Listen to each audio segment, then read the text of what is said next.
For the last 30 years or so, if you've heard anything about Japan's economy, it was probably about the lost decades, right? A story of stagnation. But what if I told you that's only half the story? What if, hiding in plain sight, Japan is actually one of the most critical, most dominant tech superpowers on the entire planet? Okay, let's really get into this paradox. So this is the big question, isn't it? How can both of those things be true at the same time?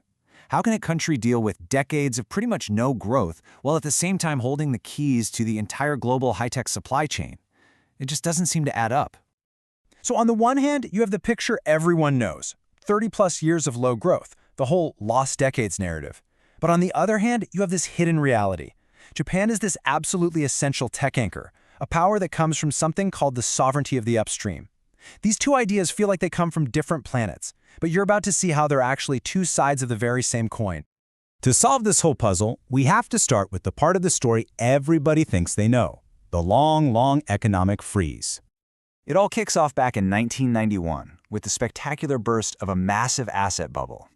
That triggered a banking crisis where banks were basically keeping these failing zombie companies alive with loans they knew would never, ever be paid back. The shock from that created this deep-seated fear of taking risks, and that fear has defined how Japanese companies have behaved for an entire generation. It's a legacy they're only just now, maybe, starting to shake off. And to give you a sense of just how insane that bubble was, get this. That quote on the screen is real. At its peak, the land under the Imperial Palace in Tokyo was supposedly worth more than all the real estate in California. That's the level of financial craziness we're talking about right before the crash. And the scar from that crash, you can see it right here. $5 trillion. That's how much cash Japanese companies are hoarding right now, in 2026. They learned a really hard lesson back in the 90s. You can't rely on banks. So what's the result? This giant corporate vault of money that's just sitting there, not being invested, not driving growth. But after 3 decades, the ice is finally starting to crack. For the first time in a generation, real wages are actually expected to grow. The Bank of Japan just ended its wild negative interest rate experiment. So things are starting to move. But to understand Japan's other identity, its secret tech superpower status, we've got to go back in time. So how did Japan build this hidden strength? Well, it wasn't some grand plan. It was actually forged in the fire of intense global pressure. It was a forced retreat that, almost by accident, turned into a strategic masterstroke. The first hit came from something called Endaka, which basically means high yen. See, in 1985, the world's big economies, led by the US, got together and decided to devalue the dollar. For Japan, this was a disaster. The yen's value shot through the roof almost overnight, making all their famous exports, cars, electronics, suddenly way too expensive for the rest of the world. That was shock number one. The second, and maybe even bigger, shock came just a year later. The US was getting really nervous about Japan's dominance in semiconductors. They had over half the market. So they forced Japan into this semiconductor agreement. It basically tied Japan's hands, making it impossible for them to compete on price for consumer chips.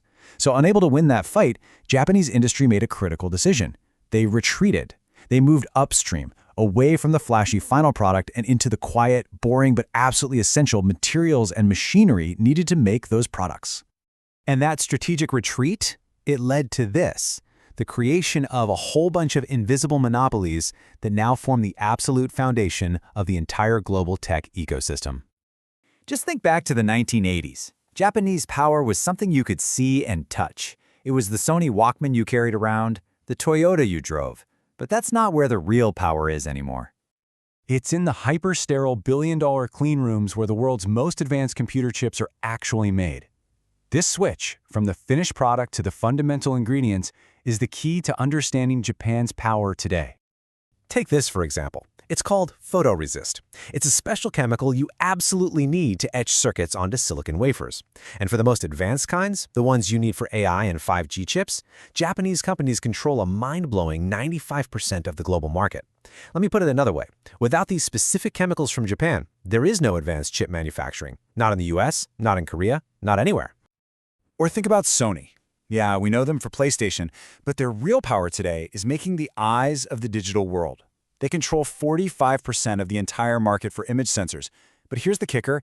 If you look at just the most expensive, high-end sensors, the ones in phones like the iPhone or in self-driving cars, their market share jumps to over 80%. Every time you snap a great photo with your phone, you're looking through Japanese tech. And then there's the muscle of modern manufacturing. Japan completely dominates industrial robotics, with 5 of the top 10 companies in the world. And these aren't just simple robot arms anymore. We're talking about sophisticated physical AI systems, robots that can see, learn, and adapt on their own. They are the key to automating the world's factories. Okay, so Japan has this incredible, almost invisible technological power. The great challenge now, in 2026, is how to connect that power back to its own stagnant domestic economy. And that's where this new repowering strategy comes into play. To try and jumpstart things, the government has just unleashed a record-breaking stimulus package, almost $800 billion. The goal isn't just to hand out money, it's to create huge incentives for companies to finally unlock their own $5 trillion vault of cash and start investing it at home, back into Japan. The strategy is really a three-pronged attack on Japan's biggest problems. First, use a mix of pressure and rewards to get companies to invest that hoarded cash. Second, secure the enormous amount of energy you need for high-tech factories by restarting nuclear plants and upgrading dams. And third, tackle the huge labor shortage by using advanced robots in places like stores and hospitals, and maybe finally, opening the door to highly skilled tech workers from other countries. So what does this all add up to? How do we finally solve the paradox of the stagnant giant that's also a hidden superpower? The answer is this concept right here, the sovereignty of the upstream. Japan learned a painful lesson in the 80s. Being the king of consumer brands makes you a big target. But being the only one who can supply the essential, irreplaceable parts? That's a much quieter but much more durable form of power. By controlling the very top of the supply chain, Japan ensures that even if its own economy is sluggish, the world's most innovative economies are completely dependent on it. It's their ultimate defensive shield. And that brings us to the big question for Japan right now. For 30 years, its greatest economic strengths have been largely invisible to the outside world. Now, with this huge new strategy to try and reconnect its global tech power with its domestic economy, the world is watching.